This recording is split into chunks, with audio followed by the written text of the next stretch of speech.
তুমি নরম ফুলের গান, তুমি গরম ভাতের ভাব, তুমিও। একজন সন্তানের কোনো কিছু হলে সবার আগে মায়ের মনই কিন্তু জানা দিয়ে ওঠে। তাই তো আজকে দুদিন ধরে হঠাৎ কেন জানি না আমার আম্মুর কথা বেশি মনে পড়ছিল। একটা সময় আমি অসুস্থ হলে আম্মুকে অনেক কান্না করতে দেখতাম, আর এখন আমার মেয়ের কিছু না কিছু হলে আমি কান্না করি। বুঝতে শিখেছি মা কি জিনিস। আসসালামু আলাইকুম, আমি আরুষা।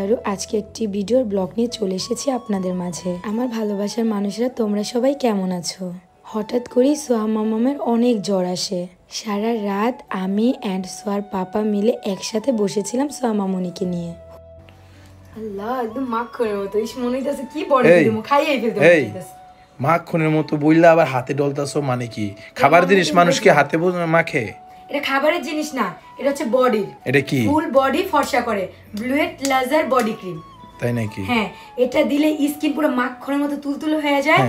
একদম মানে পাওয়ারফুল একটা প্রোডাক্ট। তাই নাকি? এটা বিটিএল কালেকশন 100% গ্যারান্টি সহকারে দিচ্ছে। কয়দিনে মানুষ ফর্সা হইব? মাত্র 7 দিনে ফর্সা হবে, মাত্র 7 দিন। সত্যি? হ্যাঁ, তো আর দেরি না করে স্কিনের মতো মানে ফেসের মতো ফুল বডিকে ফর্সা করতে চাইলে এটা কি ফুল বডি ফর্সা করে? ফুল বডি পা থেকে মাথা পর্যন্ত একদম দুধের মতো ধবধবে সাদা হয়ে যাবে। তাই নাকি? হ্যাঁ, এটা তোমরা পাবা শুধুমাত্র বিটিএল কালেকশন পেজে। তোমাদের সুবিধার জন্য আমি তাদের পেজ টিকটক আইডিটা মেনশন করে দেব, এন্ড তাদের হোয়াটসঅ্যাপ নাম্বারটি হচ্ছে 01642127418। এবার তুমি আমাকে ডিস্টার্ব না করে যাও, আমি ফুল বডিতে এটা দেই। আচ্ছা ঠিক আছে, ওকে, দিয়া তাড়াতাড়ি আসো। হুট করে তার জ্বরটা বেড়ে যায় 102 প্লাস হয়ে। কি করব কিছুই বুঝতে পারছিলাম না। ওষুধ খাওয়াচ্ছি, তারপর জ্বর যেন নামছেই না। তারপর সোহানিকে নিয়ে পরদিন সকালবেলা আমি আর সোহার পাপা ডক্টরের কাছে গেলাম। সোহানির জ্বর কমানোর জন্য অ্যান্টিবায়োটিকের সাথেও কিন্তু ডোজও দিয়েছে।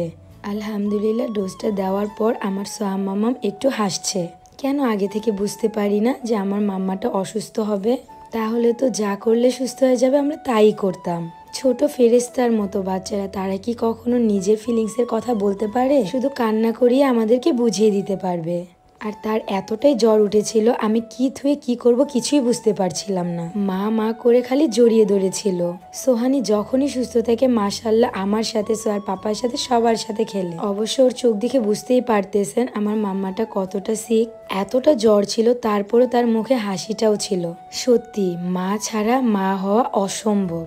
পৃথিবীতে মায়ের মর্ম আমরা তখনই বুঝতে পারি যখন আমরা মায়ের কাছ থেকে দূরে চলে আসি।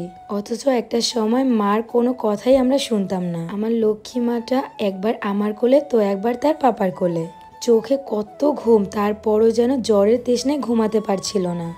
আর এত জ্বরের পরে আমি সবার সাথে সোহা মামুনির একটা ভিডিওর ক্লিপ শেয়ার করেছিলাম, কেননা সবকিছুর আগে আমি আপনাদের সাথে যে কোনো বিষয় শেয়ার করলে একটু শান্তি পাই। ট্রাস্ট মি, নিজেকে খুব হালকা মনে হয় আপনাদের সাথে সবকিছু শেয়ার করতে পারলে। বলতে পারেন আপনারা আমাদের সেই আপনজন যাদেরকে ছাড়া আমরা চলতে পারি না। আর এদিক দিয়ে সোহার কি করলে ভালো লাগবে, কি নিলে ভালো লাগবে, সোহার পাপা সবসময় ভাবতে থাকে। আজকে সারা দিন রাত সোহা মামামকে নিয়েই আমরা ছিলাম। ভিডিওটা পোস্ট করার পর সবাই ভিডিওর কমেন্টে এত সুন্দর সুন্দর কমেন্ট করেছে, মন থেকে সোহা মামামের জন্য দোয়া চেয়েছেন আল্লাহর কাছে। আর কি চাই বলেন, আপনাদের কাছে এইটুকুই আমাদের কাছে সবচেয়ে বড় পাওয়া।